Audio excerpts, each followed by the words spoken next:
Friends, आज हम बात कर रहे हैं टाटा मोटर्स की। जैसा कि आपको पता ही है, फ्राइडे को ऑलरेडी हमने वीडियो बनाया था। मलेशिया की ब्रोकरेज फर्म माई बैंक किम एंग का कहना है कि जो प्राइस है टाटा मोटर्स के शेयर की वो बहुत ही ज़्यादा है, ओवर वैल्यू है। उनका कहना है कि इसकी प्राइस 160 के आसपास होनी चाहिए। और इसके पीछे वजह बताई कि जेएलआर के बिजनेस में लॉस है, साथ में बहुत सारा कंपनी के ऊपर कर्जा है और इसके लिए इसकी प्राइस कम होनी चाहिए। तो जो कंपनी ने जो इतना अचीवमेंट किया वो कुछ नहीं है, लेकिन उनकी बात सही है। लेकिन आज उनके मुंह पे तमाचा लगने वाला है। क्यों?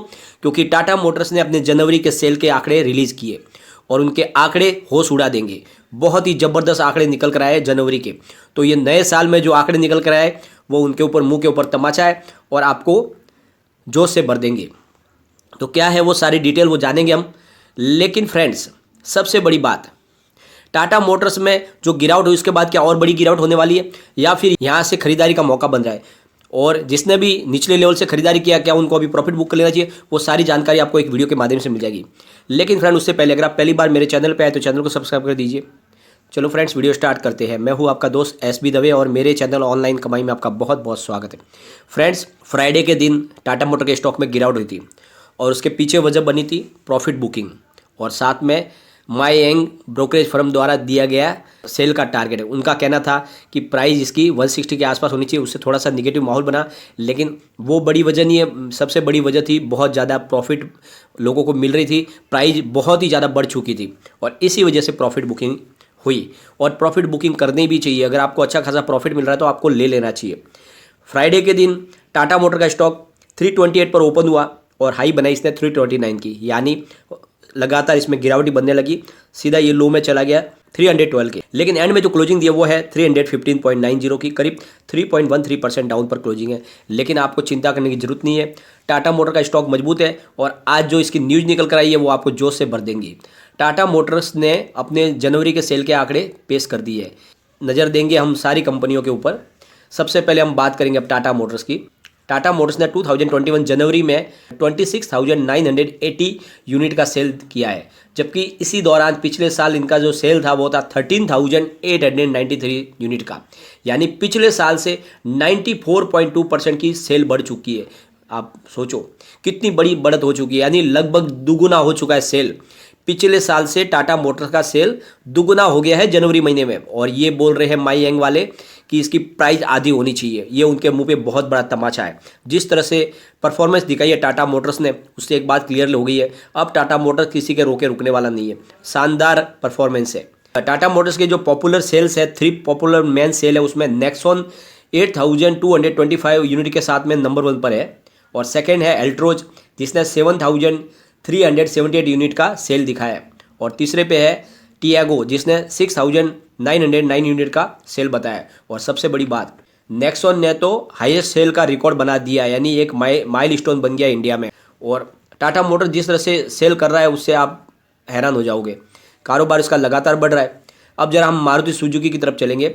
मारुति सुजुकी ने जनवरी में 10,39,002 यूनिट का सेल किया है, जबकि पिछले साल ये उनका था 1,39,844 यूनिट का। यह मतलब 0.6% का डाउन हुआ। अब चलते हैं हम हुंडई की तरफ। हुंडई ने जनवरी मंथ में 52,005 यूनिट का सेल बताया है, जबकि पिछले साल जनवरी में यह था 42,002 यूनिट का, यानी 23.8% की बढ़त हुई है हुंडई के कारोबार में। अब बात करेंगे हम महिंद्रा की। महिंद्रा ने जनवरी में 20,498 यूनिट बेचे हैं, जबकि पिछले साल जनवरी में 19,555 यूनिट बेचे थे, यानी 4.8% की बढ़त हुई है महिंद्रा के कारोबार में।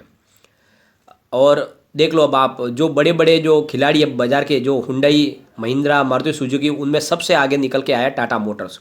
अब हम बात करेंगे किया मोटर्स की। किया मोटर्स ने जनवरी में 19,056 यूनिट बेचे हैं, जबकि पिछले साल थे उनके 15,450 यूनिट, यानी 23.3% की बढ़त हुई है किया मोटर्स के कारोबार में। अभी होंडा अमेज की बात कर लेते हैं। 11,320 जनवरी में बेचे हैं, जबकि पिछले साल इन्होंने बेचे थे 5,299, यानी 113.6% की बढ़त, यानी यह सबसे आगे है सेल में। और टोयोटा की बात कर लेते हैं। 11,126 जनवरी में सेल किए, जबकि पिछले साल सेम जनवरी में ये थे 5,804, यानी 91.7% की बढ़त की है। तो ये भी शानदार, टोयोटा ने भी अच्छी परफॉर्मेंस दिखाई है और ये तीसरे नंबर पे आ गया है सेल के मामले में। बात कर लेते हैं रेनॉल्ट की। रेनॉल्ट ने 8,209 जनवरी में बेचे हैं, जबकि पिछले साल थे इनके 7,805, यानी 5.2% की बढ़त। और फोर्ड की बात कर लेते हैं। 4,141 जनवरी में बेचे हैं, जबकि पिछले साल जनवरी में बेचे थे इन्होंने 4,881 यूनिट, यानी 15.2% डाउन हो चुका है। यानी फोर्ड के कारोबार में ज़बरदस्त गिरावट हुई है और पूरे ऑटो सेक्टर में सबसे ज़्यादा गिरावट फोर्ड के कारोबार की है, 15% की कमी आई है। और उसके बाद में मारुति सुजुकी ने 0.6% की कमी दिखाई है। लेकिन पहले नंबर पे रहा है कारोबार के मामले में सबसे आगे, वो है होंडा अमेज, फर्स्ट नंबर पे है। और सेकंड नंबर पे सेल में है टाटा मोटर्स, तीसरे पे है टोयोटा। लेकिन फ्रेंड्स, जो बाज़ार के जो दिग्गज बड़े जो खिलाड़ी हैं उनमें अगर कंपैरिजन करें, जो बाज़ार के हिसाब से देखें, तो उसके हिसाब से ये सेल के मामले में टाटा मोटर्स आगे निकल के आ रहा है। और ये पैसेंजर व्हीकल का है, इसमें कमर्शियल व्हीकल का नहीं है। ये जो भी आंकड़े हैं ये पैसेंजर व्हीकल के आंकड़े हैं। और सबसे बड़ी बात, टाटा मोटर्स ने इसके दौरान जो अचीवमेंट किया वो है इसके नेक्सॉन ने सबसे ज़्यादा सेल बताया जनवरी में, और इसकी वजह से वो माइलस्टोन बन गया है इंडिया में। तो आप देख लो कि जिस तरह से आंकड़े चौंकाने वाले आए, इस पिछले साल जनवरी से इस साल जनवरी में कारोबार 94.2% बढ़ चुका है टाटा मोटर का, यानी जस्ट दुगुना हो चुका है। उसके बावजूद भी ऐसे टारगेट देना कि इसकी प्राइस आधी हो जानी चाहिए, उनकी नीयत में खोट दिखाई देती है हमें। क्योंकि ग्लोबल ब्रोकरेज फर्म जो माई बैंक किम एंग्स का कहना है कि इसकी प्राइस बहुत ज़्यादा है, तो ये जो सेल बता रहे हैं इसका दुगुना सेल हो गया है, तो क्या इसकी प्राइस नहीं बढ़नी चाहिए? भी जब सेल दुगुना हो गया तो भी ये बता देना कि ये प्राइस ज़्यादा है, ये बहुत ही गलत है और ये सिर्फ भ्रामक है।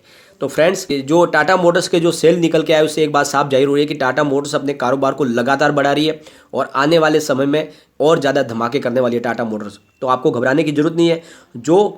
जो भी ब्रोकरेज फर्म ऐसे सेल के आंकड़े देते हैं उनका सिर्फ काम है इसकी प्राइस को गिराना, और उनकी इसके पीछे नीयत होती है उनकी खुद की खरीदारी। उनको खरीदारी करनी होती है, उनके क्लाइंट को वो निचले भाव से खरीदारी करवाना चाहते हैं, इसीलिए वो ऐसे सेल के आंकड़े देते हैं। सेल के टारगेट की वजह से पैनिक माहौल बन जाता है, भोले भाले इन्वेस्टर उनकी बातों में फंस जाते हैं और वहाँ से प्राइस की गिरावट होती है, तो फिर वो एंट्री मार सकते हैं। क्योंकि जिस तरह से टाटा मोटर्स ने लगातार तेज़ी दिखाई, बहुत सारे लोगों को इसमें एंट्री करने का मौका ही नहीं मिला। सबको यही लगा कि फिर गिरेगा, लेकिन इसने गिरा नहीं, एकदम लगातार बढ़ते गया। और अब ये चाहते हैं कि इसकी एंट्री होनी चाहिए, लेकिन उनकी एंट्री चाहिए उनको 200 से नीचे। और इसीलिए जब वो 160 का टारगेट देंगे तो उनके मन में एक बात रहती है कि कम से कम इसकी प्राइस 200 तक आ जाएगी और हम इसमें एंट्री मार लेंगे। लेकिन उनके मंसूबे कामयाब नहीं होंगे, क्योंकि जिस तरह से सेल के आंकड़े निकल के आए इसमें जोश भरने वाले हैं और टाटा मोटर्स में और ज़्यादा तेज़ी बनेगी और इसको कोई रोक नहीं पाएगा। तो अगर आपने अभी तक इसमें इन्वेस्टमेंट नहीं किया है तो आप थोड़ा सा वेट करके, यानी 20-30 रुपये के नीचे आसपास इसकी एंट्री कर सकते हैं। 270 से 280 के आसपास इसमें आपको एंट्री कर लेनी चाहिए अगर आपको मौका मिले तो। अगर आपको अच्छा खासा प्रॉफिट मिल रहा है तो मैं आपको बार बार बोल रहा हूँ, अगर आपको प्रॉफिट अभी बहुत ज़्यादा अगर अच्छा मिल रहा है तो आपको प्रॉफिट बुक कर लेना चाहिए, क्योंकि हर मोमेंट पे आपको फिर से एंट्री का मौका मिलता है, हर शेयर के अंदर मिलता है। कोई भी शेयर लगातार कभी नहीं बढ़ेगा। टाटा मोटर्स भी लगातार आपको मौका देता है आपके अंदर खरीदारी का। जब भी इसकी प्राइस बढ़ती है उसके बाद में इसमें 30 से 40% की फिर गिरावट आती है और उस समय आप आराम से इसमें एंट्री मार सकते हैं। ऐसी आपको स्ट्रेटेजी अपनानी चाहिए। लेकिन अगर आपका लॉन्ग टर्म का इन्वेस्टमेंट है, आपने लॉन्ग टर्म का नजरिया रखा है, तो फिर आपको घबराने की कोई ज़रूरत नहीं है। आप कम से कम 1 से 2 साल 3 साल टाटा मोटर्स को दीजिए, आपको ये मालामाल कर सकता है। और आपके पोर्टफोलियो में टाटा मोटर होना ही चाहिए। लेकिन फ्रेंड्स, कोई भी इन्वेस्टमेंट करने से पहले अपने फाइनेंशियल एडवाइजर से एक बार एडवाइस ले ले या अपना खुद का रिसर्च करें, क्योंकि मैंने वीडियो आपके एजुकेशनल पर्पज के लिए ही बनाया। वीडियो पसंद आए तो लाइक शेयर जरूर कीजिए और चैनल को सब्सक्राइब कर दीजिए। Thank you friend.